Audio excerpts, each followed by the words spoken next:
কথা কি বুঝতে পেরেছেন? প্রশ্নটা আবারও বলি, প্রশ্নটা হচ্ছে মুহাম্মদ সাল্লাল্লাহু আলাইহি ওয়াসাল্লাম শেষ নবী, তাহলে ঈসা আবার যখন আসবেন তার রিসালাত তো পূর্ণ হয়েছিল না, তার অপূর্ণ রিসালাত তাহলে কি হবে?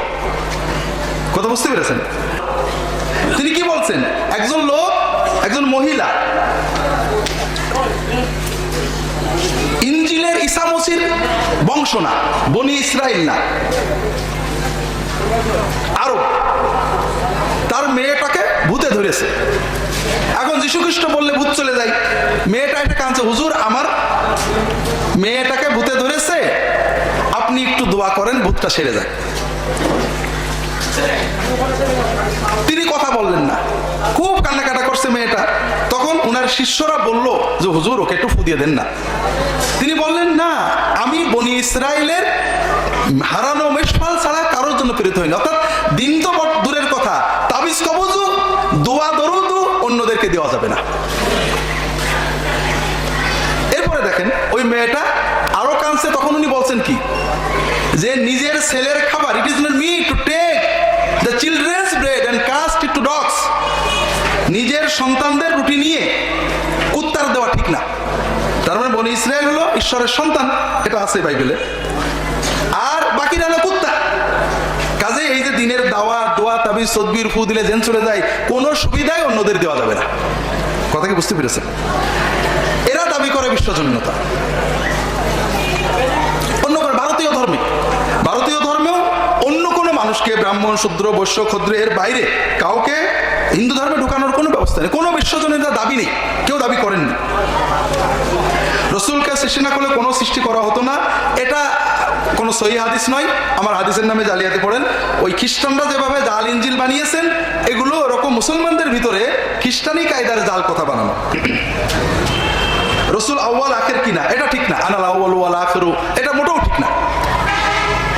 এটা কোনো সহিহ হাদিসে নেই, কোরআনে নেই, এইভাবে বলা ঠিক না। যারা বলেন বিভিন্ন ব্যাখ্যা করে বলেন। কোরআনে রাসূলের শেষ নবী, তবে ঈসা জগতে আগমন নবী হিসেবে না উম্মত হিসেবে? তার অপূর্ণ রেসালতের বিষয়ে কি করবেন? তার অপূর্ণ রেসালত, তার রেসালত অপূর্ণ, এটা আপনাকে কে বলেছে? যদি কোনো খ্রিস্টান বিশ্বাস করে তার রেসালত, সে কাফের। আর যদি কোনো মুসলমান বিশ্বাস করে যে ঈসা নবীর রেসালত অপূর্ণ, সেও কাফের। কারণ আমরা বিশ্বাস করি সকল নবী তার রেসালত পালন করেছেন।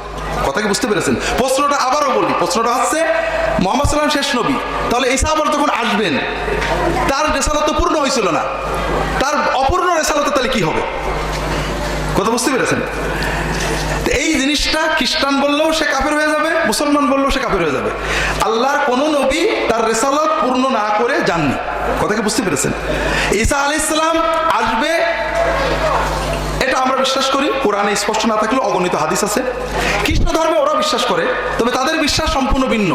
যিশু বাইবেলে বলা হচ্ছে, যিশু খ্রিস্ট বলছেন তোমরা বেঁচে থাকতে আমি আবার চলে আসবো। এই জন্য প্রথম যিশু খ্রিস্টের শিষ্যরা বিশ্বাস করতো 40-50 বছরের ভিতরে কিয়ামত হবে। এই বসে আছে আর কেউ, এবং এই স্পষ্ট বলা আছে তোমরা বেঁচে থাকতেই হবে। সাধু পলের চিঠিতে আছে আমরা বেঁচে থাকতে হবে। কিন্তু আমরা মুসলমানরা বিশ্বাস করি যে শেষ জামানায় কিয়ামতের আগে ঈসা মসিহ আসবেন। তিনি নবী হিসেবে, নবুয়তের দায়িত্ব শেষ। মনে করেন খালেদা জিয়া জিনেদায় আসবে প্রধানমন্ত্রী হিসেবে, ঠিক না ভাই? হ্যাঁ, জিনেদা আসলে তো প্রধানমন্ত্রী হিসেবে তো আসার উপায় নেই। কথা হলো তিনি সাবেক নবী হিসেবে আসবেন, তার রিসালাত পূর্ণ করে দায়িত্ব পূর্ণ করে তিনি চলে গেছেন। তিনি আসবেন এই উম্মতের দায়িত্ব পালনের জন্য। কোরআন নাজিল হওয়ার পর পূর্ববর্তী আসমানি কিতাব ধর্ম বর্তমানে বাতিল কিনা, কোরআনের জবাব চাই। আগের ধর্ম বাতিল করার দরকার কি? আগের ধর্ম পাবো কোথায়? আগের ধর্মগুলোর গ্রন্থ সব বাতিল, জাল। মনে করেন ইনজিল শরীফের ভিতরে হাজার হাজার মিছে কথা, কন্ট্রাডিক্টরি। যেমন ঈসা নবীর নামে এই সমস্ত মিছে কথা। ঈসা নবী একজনের বাপ দুইটো, এটা প্রশংসা, ঠিক না ভাই? একজনের দুটো বাপ, প্রশংসা তো। ইনজিলে আছে ঈসা মসির বাপের বাপ দুটো। যে ঈসা মসিহকে নিয়ে ইনজিল লেখা, তার ভিতরে একজনের বাপ দুটো বানাই দিয়েছে। আগের ধর্ম পাবো কোথায়? সব নষ্ট হয়ে গেছে। হ্যাঁ, কোরআনে আল্লাহ সূরা মাইদায় বলেছেন, ওয়ানজালনা আলাইকাল কিতাবা মুসাদ্দিকাল লিমা বাইনা ইয়াদাইহি মিনাল কিতাবি ওয়া মুহাইমিনান আলাইহি। আমি আপনার কাছে কিতাব নাজিল করেছি এর আগের কিতাবগুলোর সত্যতা বলতে এবং সেগুলোকে সংরক্ষণ নিয়ন্ত্রণ করতে। আগের কিতাবগুলো জাল হয়ে গেছে, ভুল হয়ে গেছে, মিথ্যা ঢুকে গেছে, কোরআনে সব জায়গায় আছে। কোনটা ঠিক কোনটা বেঠিক এটা কোরআন দিয়ে বোঝা যাবে। এজন্য কোরআন স্পষ্টই বলেছে যে আগের কিতাবগুলোর ভিতরে জালিয়াতি ঢুকেছে, গোমরাহি ঢুকেছে, বিভ্রান্তি ঢুকেছে, মিছে কথা ঢুকেছে এবং বর্তমান গবেষণা তা প্রমাণ করেছে। কারো সন্দেহ হলে বাইবেলটা নিয়ে আসেন, আমি অন্য কিছু লাগবে না দেখাই দেবো। বাক্সিতে ওরকম এক ইসাই মুসলমান ফ্রি কম্পিউটার শেখান। আমার শালা কম্পিউটার শিখতে যাই, গেলেই সেখানে শুধু আলেমদের নিন্দা আর খ্রিস্টান ধর্মের গল্প বলেন ফ্রি কম্পিউটারের নামে। এখন তিনি বলেন যদি আমার এই কিতাবুল মুকাদ্দাস বাইবেলে কেউ ভুল একটা ভুল ধরতে পারে মিশিয়ে ফেলে দেবো। তা আমি আমার শালাকে বললাম যে ঠিক আছে, ওনাকে বাইবেলও ছিঁড়তে হবে না, খ্রিস্টান ধর্ম ত্যাগ করতে হবে না, উনি ওনার বাইবেলটা নিয়ে আমার কাছে আসবেন। উনি একটা ছেলে একটা, 10টা ছেলে 10টা, 100টা ছেলে 100টা, 1000টা ছেলে 1000টা, ভুল শুধু ওই কিতাবুল মুকাদ্দাস থেকে আমরা বের করে দেবো।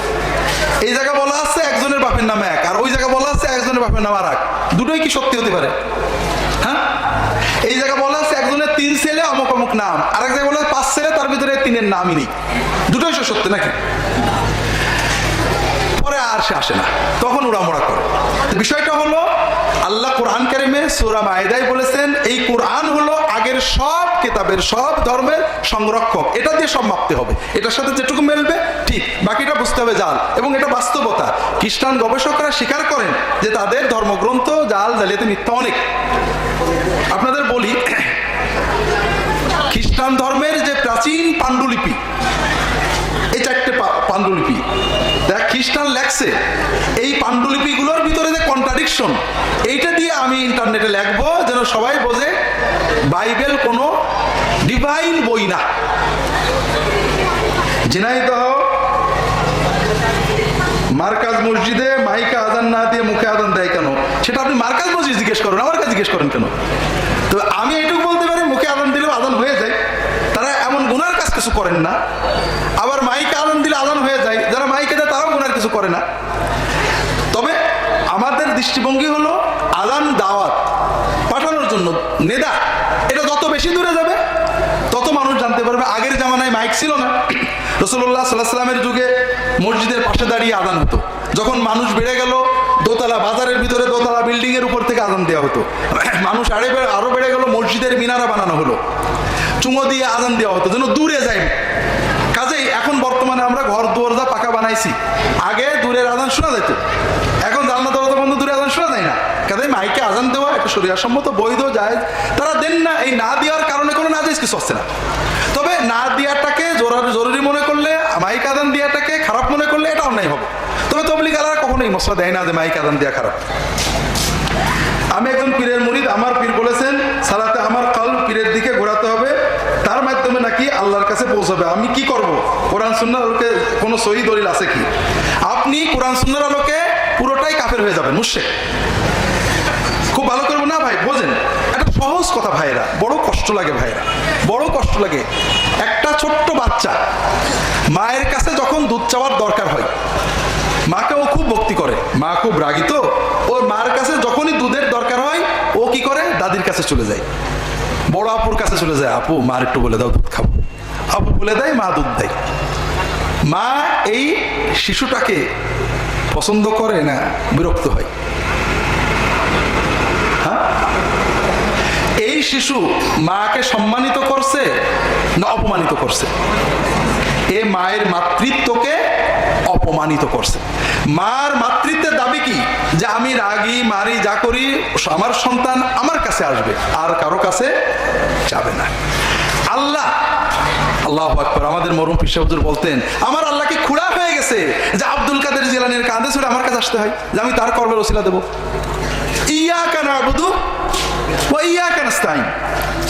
আল্লাহর কবুলিয়ত পাইতে আর কারোর মাধ্যমে যেতে হয়, এটা হলো আবু জাহেলের শিরকের মূল।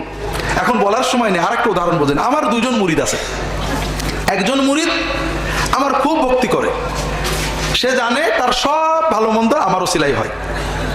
তার যখন কোনো বিপদ হয় চিন্তা করে, হুজুর রাগ করেছে, হুজুর নারাজ হয়েছে, সঙ্গে সঙ্গে আমার হুজুর বেয়াদবি মাফ করবেন। যদি কোনো ভালো কিছু হয়, আল্লাহ হুজুরির দোয়াই দিছে, অন্তরটা আমার প্রতি খুব খুশি হয়ে যায়। ওর অন্তরটা সবসময় কার কাছে থাকে? আর একজন মুরিদ আছে আমার, সে আমার কাছে আমল নেই, সে জানে হুজুর কিছুই না, হুজুর আমার আমল শিখে, সবকিছুর মালিক আল্লাহ। সে কোনো খারাপ কিছু হলেই, আল্লাহ আমার গুনার জন্য তুমি দিছো, আল্লাহ আমার বিপদ কাটিয়ে দাও। কোনো ভালো কিছু হলে 50 টাকা লাভ হয়েছে, একটা উপকার হয়েছে, আল্লাহ তোমার শুকরিয়া, আমি তো তুমি না দিলে পাইতাম না। ওর অন্তরটা সবসময় কার কাছে থাকে? বলেন তো এই দুইজনের ভিতরে আল্লাহর ওলি কি হবে?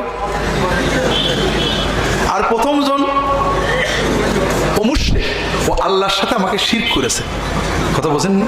ও আবু জেহেলের মতো মুশরিক। আবু জেহেল আল্লাহ এক মানতো, আল্লাহর ইবাদত করতো, হজ করতো, শুধু বিশ্বাস করতো, শুধু একটাই বিশ্বাস করতো যে এই আল্লাহর নবী, অলি, পীর, পয়গম্বর, লাত, মানাত, উজ্জা, হবল, ইয়াগুস, ইয়াউক, সোয়া, নাস, ইব্রাহিম, ইসমাইল, জিবরাইল, মিকাইল, আজরাইল, এদের ওসিলা মাধ্যম ছাড়া আল্লাহর নেক নজর পাওয়া যায় না। কাজে এদের একটু বন্দনা তন্দনা করবো, হজ আল্লাহরই করতো, আবার তখন বন্দনা হতো, তখন জিবরাইল, মিকাইল, আজরাইল, ইসরাফিল, লাত, মানাত ওদের বন্দনা করতো। কথাকে বুঝতে পেরেছেন? এই জন্য ভাইরা, ওসিলা শব্দটার অর্থ হলো নৈকট্য। আরবিতে ওসিলা মানে কিন্তু মাধ্যম না। আমরা দিনের ভিতরে 5 বার আল্লাহ তাআলার কাছে ওসিলা চাই। কার জন্য? নবীজির জন্য। খুব ভালো করে বোঝেন, আতে মোহাম্মদের ওসিলা দোয়া করি না আমরা আজানে, আল্লাহ মোহাম্মদকে ওসিলা দাও, তার মানে মোহাম্মদকে একজন পীর ধরিয়ে দাও নাকি? হ্যাঁ, মোহাম্মদকে একজন মাধ্যম দাও নাকি? মোহাম্মদ নৈকট্য দাও, তোমার সবচেয়ে নিকটবর্তী পজিশনটা দাও। আল্লাহ বলেছেন ইয়া আইয়ুহাল্লাযীনা আমানু তাকুল্লাহ, আল্লাহকে ভয় করো, ওয়াবতাগু ইলাইহিল ওসিলা, তার নৈকট্যের সন্ধান করো এবং আল্লাহর পথে জিহাদ করো। ঈমান, তাকওয়া, নৈকট্য, জিহাদ। ঈমান, তাকওয়া ফরজ ওয়াজিব, নৈকট্য মানে বেশি বেশি নফল আমল, নেক আমল করা, আর জিহাদ মানে জিহাদ। এই 4টের মাধ্যমে আল্লাহর ওলি হওয়া যাবে। এখন আমরা ওসিলা বানাইছি মাধ্যম, আর মাধ্যম ঠিক আছে, আল্লাহর নেক আমল, আল্লাহর নৈকট্যের মাধ্যম। কোন ব্যক্তি কারোর মাধ্যম হতে পারে না, চিন্তা করলে ঈমান চলে যাবে। হ্যাঁ, আপনি একজন পীরের কাছে গেছেন দিন শিখতে, এটা আপনার ওসিলা, আল্লাহ খুশি হবেন যে আমার দিন শেখার জন্য দৌড়ে বেড়াচ্ছে, আমল শেখার জন্য দৌড়ে বেড়াচ্ছেন। কিন্তু আপনি যদি মনে করেন এই ব্যক্তির কলব দিয়ে অথবা এই ব্যক্তির মাধ্যমে আমি জান্নাতে যাব, তাহলে আপনি ঈমানহারা হয়ে যাবেন। সবচেয়ে বড় কথা, আমরা ঈমান আনিছি লা ইলাহা ইল্লাল্লাহু মুহাম্মাদুর রাসূলুল্লাহ। ইবাদত করব কার? নামাজটা পড়বো কার জন্য? জিকির করব কার? আর তরিকাটা কার? নবীজির। আমার কথা হলো, সাহাবীরা কি যখন নামাজ পড়তেন নবীজির ধ্যান দিয়ে নামাজ পড়তেন? কোন হাদিসে আছে? যদি হুজুর দিতে পারে আমি করবো, নইলে করবো না। সব ব্যাপারে নবীজি সাল্লাল্লাহু আলাইহি ওয়াসাল্লামের তরিকা খুঁজবেন। আপনি কি হেরার আলোয় আলোকিত হতে চান? আপনি কি সুন্নাহর আলোকে জীবন গড়তে চান? প্রফেসর ডক্টর খন্দকার আব্দুল্লাহ জাহাঙ্গীর রচিত কোরআন সুন্নাহ ভিত্তিক জীবন ঘনিষ্ঠ বইগুলো পড়ুন, সুন্দর জীবন গড়ুন। ইসলামী আকীদা, হাদিসের নামে জালিয়াতি, ইহয়াউস সুনান, রাহে বেলায়েত সহ আরো অনেক বই। কোরআন সুন্নাহ সাথে থাকুন, জীবন বদলে যাবে। যোগাযোগ আর সুন্নাহ ট্রাস্ট 01715400640। অনেকে হকদার থাকার পরও যাকাত একজনকে দেওয়া যাবে কিনা? যাকাত একজনকে দিলে আদায় হবে, তবে আপন আত্মীয়ের ভিতরে যদি কেউ যাকাতের হকদার থাকে, তাদেরকে বাদ দিয়ে দূরের কাউকে দিলে এটা খুব কঠিন হবে। এটা অনেকে আলেম বলেছেন, এতে যাকাত আদায় না হওয়ার ভয় আছে। তবে হকদার তো অনেক থাকতেই পারে, আপনি একজনকে দিয়েছেন, আদায় হয়ে যাবে। আল্লাহু তাআলা আলাম। সবাই দোয়ার জন্য অপেক্ষা করেন, আমি এখন দোয়া পড়ব। খেয়াল করেন, সুন্নত দোয়াটা পড়ব। আমরা প্রত্যেক মাহফিলেই সবাই মিলে দোয়া করতে হবে, জরুরিও না, সুন্নতও না। রাসূলুল্লাহ সাল্লাল্লাহু আলাইহি ওয়াসাল্লাম মাজলিসের শেষে দোয়া করতেন, এটা তিরমিজি শরীফের সহিহ হাদিস আছে। কিন্তু সবাই হাত তুলতেন, এরকম জরুরি না, এরকম হাদিসে নেইও ক্লিয়ার। কি দোয়া করতেন আমি আপনাদের অর্থগুলো বলছি। আজকে দোয়াটা হাত না তুলে করব, কালকে দরকার হলে তুলে করব, আর পরশুদিন পীর সাহেব শেষ দোয়া করে দেবেন ইনশাআল্লাহ। দোয়ার অর্থগুলো আগে বোঝেন, সুন্নত দোয়া যে কত বরকতের বুঝতে পারবেন। রাসূলুল্লাহ মাজলিসের শেষে কি বলতেন? আল্লাহুম্মা মাকসিম লানা মিন খাশিয়াতিকা মা তাহুলু বিহি বাইনানা ওয়া বাইনা মাসিয়াতিক। আল্লাহ আমাদেরকে এমন ভয় দাও, তোমার প্রতি এমন তাকওয়া দিয়ে দাও যেন আমরা কোনো গুনাহ আর না করতে পারি। দোয়াটা কেমন লাগলো? আমরা আল্লাহর কাছে আল্লাহ এমন জোরালো ভয় দাও যেন গুনার কাজ আমাদের আর করতে মন না চাই। এই তৌফিক আমাদের দরকার না? দরকার না? ওয়ামিন তুআতিকা মা তুবাল্লিগুনা বিহি জান্নাতাক। আল্লাহ আমাদের এমন নেক আমল করার তৌফিক দাও যেই নেক আমল দিয়ে তুমি তোমার জান্নাতে আমাদের পৌঁছে দিবা। ওয়া মিনাল ইয়াকিনি মা তুহাউবিনু বিহি আলাইনা মাসাইবাদ দুনিয়া, আর আমাদেরকে এমন ইয়াকিন দাও যেন অন্তত দুনিয়ার বিপদ আপদে মনটা না টলে। দুনিয়ার বিপদ আপদ কি চিরস্থায়ী থাকে? কিন্তু আমরা অস্থির হয়ে টেনশনে মাথা ব্যথায় কি হয়ে যায়, ঠিক না? আর মনের একই একবার আসে, দেখবেন বিপদ আপদে মনের টেনশন মোটেও নষ্ট হচ্ছে না, ঘুমও নষ্ট হচ্ছে না। কথা কি বুঝতে পেরেছেন? মনটা প্রশান্ত আছে। এটা দরকার আছে না নেই? ওয়ামাত্তা'না বিআসমাইনা ওয়া আবসারিনা ওয়া কুওয়াতিনা আবাদান মা আহইয়াইতানা। আল্লাহ যতদিন আমাদের জীবিত রাখবা, আমাদের কানের শক্তি, চোখের জ্যোতি এবং শরীরের শক্তিটা নিঠুর রাখবা। দোয়াটা পছন্দ হয়নি। ওয়াজআলুল ওয়ারিসা মিন্না, আল্লাহ যখন মরবো, মরার সময় যেন এগুলো রেখে মরতে পারি। ওয়ানসুরনা আলা মান আদানা, আল্লাহ আমাদের বিরুদ্ধে যারা দুশমনী করে আমাদেরকে তাদের উপরে বিজয় দিয়ে দেন। ওয়াখুয আরানা মিম্মান যালামানা, আর যারা আমাদের উপরে জুলুম করে তাদের থেকে আপনি স্বয়ং প্রতিশোধ নিয়ে নেন। ওয়ালা তাজআল মুসিবাতানা ফি দীনিনা, আল্লাহ আমাদের দ্বীনের বিষয়ে কোনো বিপদ মুসিবত দিবা না। ওয়ালা তাজআল দুনিয়া আকবার হাম্মিনা, আর দুনিয়াটাকে আমাদের মূল একেবারে বড় চিন্তার ভাবনার বিষয় বানিয়ে দিও না। কথা বুঝতে পেরেছেন? ছোট্ট একটা কথা, কাল পর্যন্ত বেঁচে থাকে কিনা। আল্লাহ রাসূল আমাদের মজার জিনিস শিখিয়েছেন, মান কানা দুনিয়া হাম্মাহু, যে দুনিয়া নিয়ে সবসময় চিন্তা করবে, টাকা পয়সা বাড়ি গাড়ি, দুনিয়ায় কত বড় হব, কত টাকা জমাবো, কত কিছু হলো, আল্লাহ তার জাআলাল্লাহু ফাকরাহু বাইনা আইনাইহি, তার চোখের সামনে দারিদ্র রেখে দেন। ব্যাংকে কোটি কোটি টাকা, কিন্তু তার টাকার লোভ যায় না। কথা বুঝেছেন? এরকম লোক বাংলাদেশে আছে না নেই? ওয়াশাত্তাত আলাইহি আমরাহু, তার কাজ কাম আল্লাহ বিক্ষিপ্ত করে দেন। এইদিক ধরাতে ওইদিক দৌড় মারে, ওইদিক ধরাতে ওইদিক দৌড় মারে। কথা বোঝেননি? ওয়ালা মিয়াতি মিনা দুনিয়া ইল্লা মা কাদ কুদ্দিরা লাহু, আর দুনিয়ার ততটুকুই পায় যতটুকু আল্লাহ তার বরাদ্দ করেন। ওমান জাআলা ওয়ান কানাতিল আখিরাতু হাম্মাহু, যে সবসময় আখিরাতে চিন্তা করে, বাড়ি বানায় আখিরাতে চিন্তায়, গাড়ি বানায় আখিরাতে চিন্তায়, আয় ব্যয়, ছেলে পেলে লেখাপড়া শেখা, যেটাতে আল্লাহ খুশি হবে, সবসময় আখিরাতের চিন্তা করে যে কাজ করে, হাঁটা চলা খাওয়া দাওয়া সবই সে দুনিয়ার করে, কিন্তু চিন্তা থেকে কোনটা করলে আল্লাহ বেশি খুশি হবে। কথা বোঝেননি? আল্লাহ তার কি করেন? জাআলাল্লাহু গিনাহু ফি কলবিহি, আল্লাহ তার অন্তরের ভিতরে সচ্ছলতা দিয়ে দেন। ব্যাংকে কি আছে না আছে ওটা বড় কথা না, মনে শান্তি আছে, আলহামদুলিল্লাহ ভালো রেখেছেন, কালকে আল্লাহ ব্যবস্থা করবে, আমার অত টেনশন নেই। তার অন্তরে সবসময় তৃপ্তি আছে। ওয়া জামা লাহু আমরাহু, তার কাজকামগুলো আল্লাহ গোছানো করে দেন, সহজেই কাজকামগুলো হয়ে যায়, আল্লাহ ব্যবস্থা করে দেন। ওয়া আতাতু দুনিয়া ওয়া হিয়া রাগিমা, আর দুনিয়া সে চাই না, না চাইলেও দুনিয়া বাধ্য হয়ে তার কাছে এসে হাজিরা দেয়। কথা বোঝেননি? কাজে আমরা সবাই চিন্তা করব, চেষ্টা করব, কাজ করবো আখিরাতমুখী হতে, এবং আল্লাহর কাছে দোয়া করছি যে আল্লাহ আমাদের কাজ কাম দুনিয়ামুখী করো না, দুনিয়া আমাদের মেন মাকসুদ বানাই দিও না।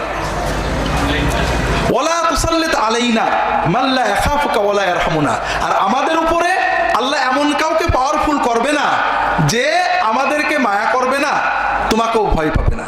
কথা বোঝেননি? কথাটা বুঝেছেন তো? যে আল্লাহ আমাদের এমন কারোর অধীন করে দিও না যে জালেম, আমাদেরকে মায়া করবে না, এমন কারোর অধীন আমাদের করো না। কথা বুঝতে পেরেছেন? দোয়াটা কেমন লাগলো? বাদ থাকলো কি কি? হ্যাঁ, তা আমি এবার দোয়াগুলো পড়বো, আজকে হাত তুলবো না। হাত না তুলেও যে দোয়া করা যায়, মুখে আমিন, অন্তরের মহব্বতের সাথে, মনের আবেগে মহব্বতের সাথে জোরে জোরে আমিন বলবেন, ঠিক আছে তো? আল্লাহুম্মা সাল্লি আলা মুহাম্মাদ ওয়া আলা আলিহি ওয়া আসহাবিহি আজমাইন।